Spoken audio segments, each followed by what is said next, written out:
Assalamualaikum warahmatullahi wabarakatuh. Pada kesempatan ini kami akan membahas tentang ejaan bahasa Indonesia yang berjudul Kisah Doyan.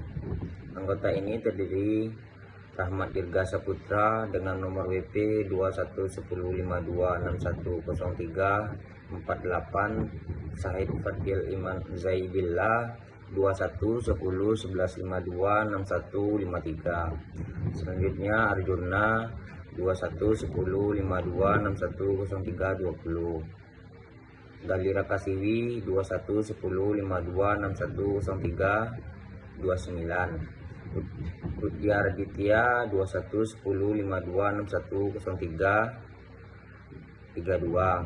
Selanjutnya Fitorinanda 211052610357. Baiklah, sampai di situ perkenalan anggota yang terdiri di kelompok kami ini. Saya cukupi. Assalamualaikum warahmatullahi wabarakatuh. Assalamualaikum warahmatullahi wabarakatuh.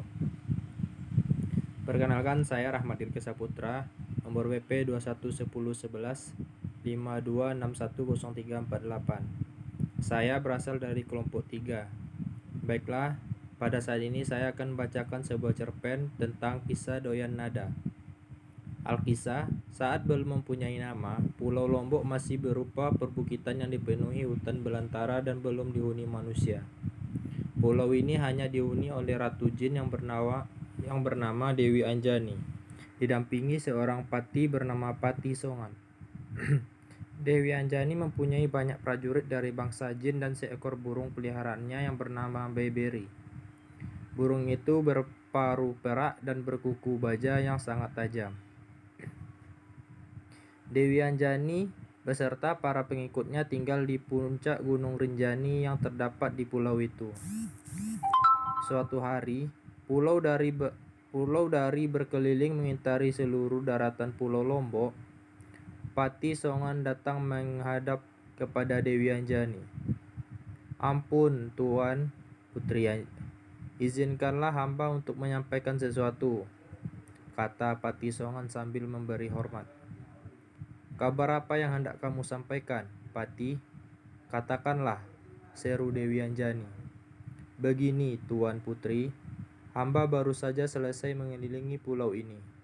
Hamba melihat pulau ini semakin penuh dengan pepohonan, maka itu hamba ingin menyarankan agar Tuan Putri segera memenuhi pesan kakek Tuan Putri untuk mengisi pulau ini dengan manusia," ungkap Pati Songan. "Oh iya, terima kasih Pati telah mengingatkanku mengenai amanah itu," ucap Dewi Anjani. "Baiklah kalau begitu, besok temani aku untuk mencari tempat yang cocok di mana lahan pertanian oleh manusia yang akan menghuni pulau ini." "Baik Tuan Putri," jawab Pati Songan.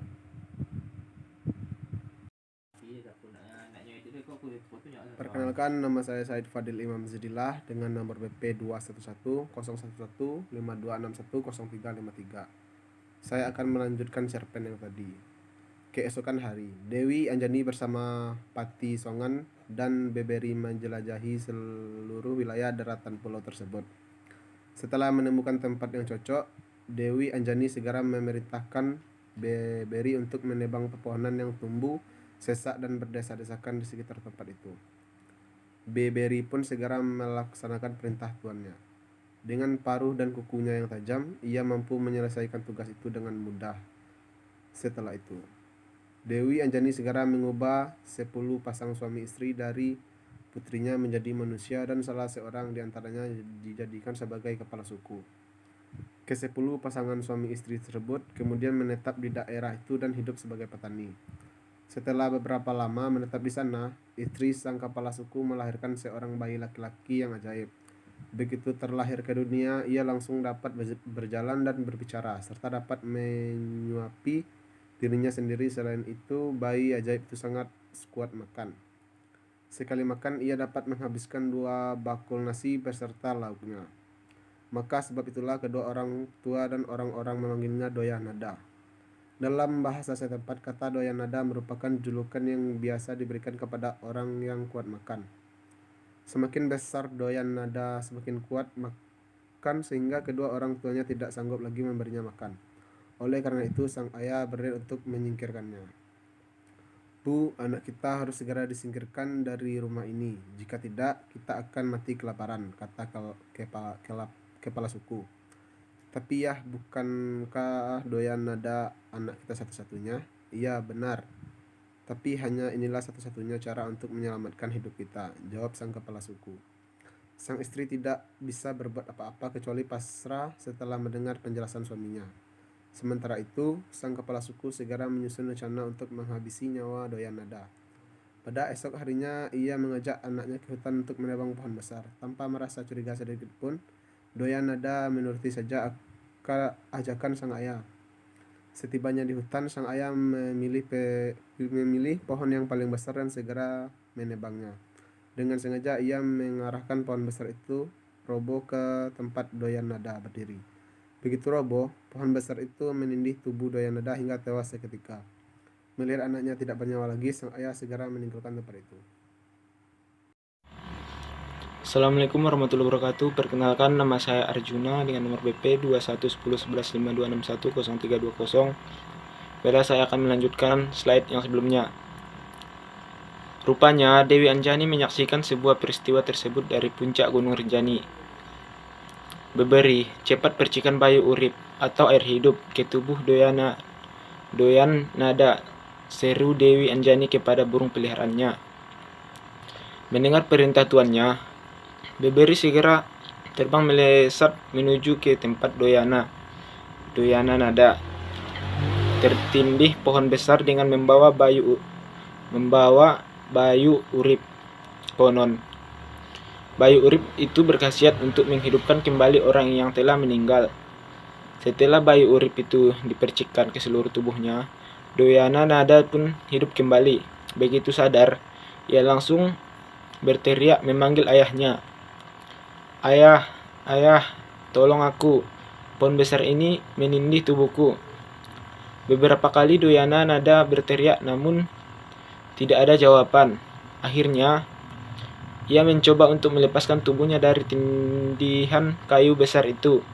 Semula, ia mengira bahwa dirinya tidak akan mungkin mampu menggerakkannya. Namun, tanpa diduga, ia dapat melakukannya dengan mudah. Ternyata Dewi Anjani telah memberikan kekuatan yang luar biasa kepadanya. Setelah terbebas, doyan nada kemudian membawa pulang kayu besar itu dan meletakkannya di depan rumah. Ayah, ibu, aku pulang, teriaknya. Kayu yang ayah tebang tadi aku letakkan di sini. Mendengar teriakan itu, sang ayah segera berlari keluar rumah. Alangkah terkejutnya ia ketika melihat doyan nada masih hidup. Lebih terkejutnya lagi ketika ia mengetahui anaknya itu mampu mengangkat sebuah kayu besar. Ayah, kenapa ayah meninggalkanku seorang diri di tengah hutan? Tanya doyan nada. Sang ayah tidak langsung menjawab. Ia berpikir sejenak untuk mencari alasan agar niatnya tidak diketahui oleh doyan nada. Maafkan ayah, nak. Ayah tidak bermaksud meninggalkanmu, tapi ayah mengira kamu sudah meninggal. Ayah sudah berusaha untuk menolongmu, tapi ayah tidak kuat mengangkat kayu besar yang menindih itu, jawab sang ayah dengan penuh alasan. Doyan nada langsung percaya saja pada kata-kata ayahnya. Ia pun masuk ke dalam rumah untuk mencari makan karena sudah kelaparan. Nasi. Assalamualaikum warahmatullahi wabarakatuh. Perkenalkan, nama saya Galih Rakasiwi dengan nomor BP 21101152610329. Saya akan melanjutkan cerpen di atas. 2 bakul beserta lauk yang telah dihidangkan untuk makan siang mereka bertiga habis semua di hadapannya. Sang ayah semakin kesal melihat perilaku doyan nada. Ia pun mencari cara lain untuk membinasakannya. Keesokan hari, sang ayah mengajak anaknya untuk memancing ikan di sebuah lubuk yang besar dan dalam. Ketika doyan nada sedang asik memancing, diam-diam sang ayah mendorong sebuah batu besar yang berada di belakang Doyanada.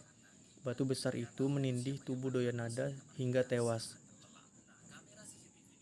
Seketika, Dewi Anjani yang melihat peristiwa tersebut kembali menolongnya hingga ia dapat hidup kembali.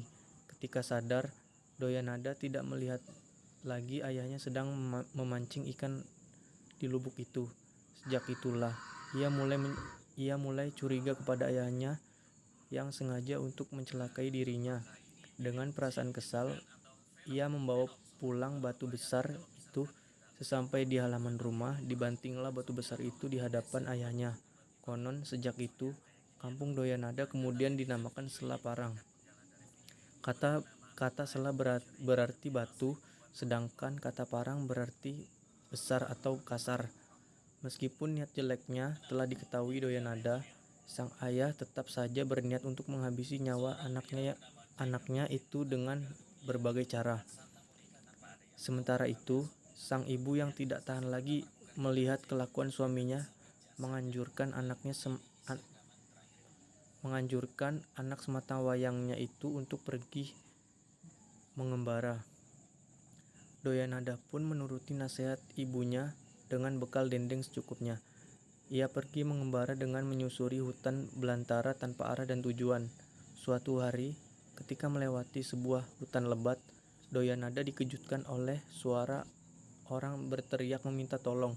Ia pun segera menolongnya. Rupanya orang itu adalah seorang pertapa yang terlilit oleh akar beringin. Pertapa yang bernama Tameng Muter itu kemudian bercerita kepada Doyan bahwa dirinya sudah 10 tahun bertapa karena ingin menjadi raja di pulau itu. Akhirnya mereka pun menjadi sahabat dan pergi mengembara tanpa arah dan tujuan. Dalam perjalanan mereka menemukan seseorang pertapa yang dililit oleh akar beringin yang sangat besar. Pertapa yang bernama Sigar Panjalin itu sudah 12 tahun bertapa karena ingin juga menjadi raja di Pulau Lombok. Akhirnya, ketiga orang tersebut bersahabat dan pergi mengembara bersama-sama. Pada suatu siang, mereka sedang beristirahat di bawah sebuah pohon rindang di tengah hutan. Ketika mereka sedang tertidur pulas, sosok raksasa yang bernama Limandaru mendekati mereka. Raksasa itu hendak mencuri dendeng bekal Doyanada. Setelah mengambil dendeng itu, Assalamualaikum warahmatullahi wabarakatuh. Perkenalkan, nama saya Budi Raditya dengan nomor PP 21101152610332. Inilah saya akan melanjutkan hasil presentasi kami. Indaharu segera melarikan diri, namun suara langkah kakinya yang keras membangunkan ketiga orang sahabat tersebut. Doyanada dan kedua sahabatnya segera mengejar raksasa itu hingga ke tempat persembunyiannya di sebuah gua di daerah Sekaro. Ketika Limandaru hendak masuk ke dalam gua, Doyanada segera mencegahnya.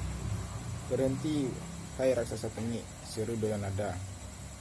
"Kembalikan dendeng yang kamu curi itu. Hai anak manusia, menyingkirlah dari hadapanku, atau kamu akan kujadikan mangsaku," ancam Limandaru.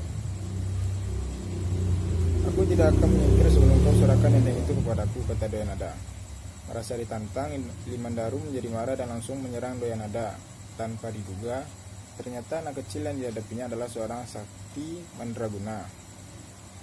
Serangannya yang datang secara bertubi-tubi dapat dihindari oleh anak kecil itu dengan mudah. Karena kesal, Limandaru terus menyerang Doyanada dengan cara membabi buta. Namun begitu ia lengah, tiba-tiba sebuah tendangan keras dari Doyanada mendarat tepat di lambungnya.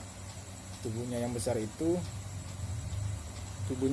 pun terpelanting jauh dan terjatuh di tanah hingga tak sadarkan diri. Melihat Limandaru tidak bernyawa lagi, Doyanada bersama kedua sahabatnya masuk ke dalam gua. Betapa terkejutnya mereka ketika mendapati 3 orang putri cantik yang menjadi tawanan Limandaru. Ketiga putri tersebut adalah Putri Madura, Majapahit, dan Mataram. Akhirnya Doyanada menikahi putri dari Majapahit, Tameng Muter menikahi putri dari Mataram, dan Sigar Panjalin menikahi putri dari Madura. Setelah itu, ketiga sahabat tersebut masing-masing mendirikan kerajaan di pulau tersebut. Doyanada mendirikan kerajaan Selaparang, tempat kelahirannya. Sameng Muter mendirikan kerajaan di Panjangi, sedangkan Sigar Panjalin mendirikan kerajaan di Sembalun. Mereka memimpin kerajaan masing-masing dengan arif dan bijaksana. Sekian cerita cerpen yang dapat kami sampaikan. Saya perwakilan dari kelompok 3 menutup presentasinya dengan mengucapkan Assalamualaikum warahmatullahi wabarakatuh.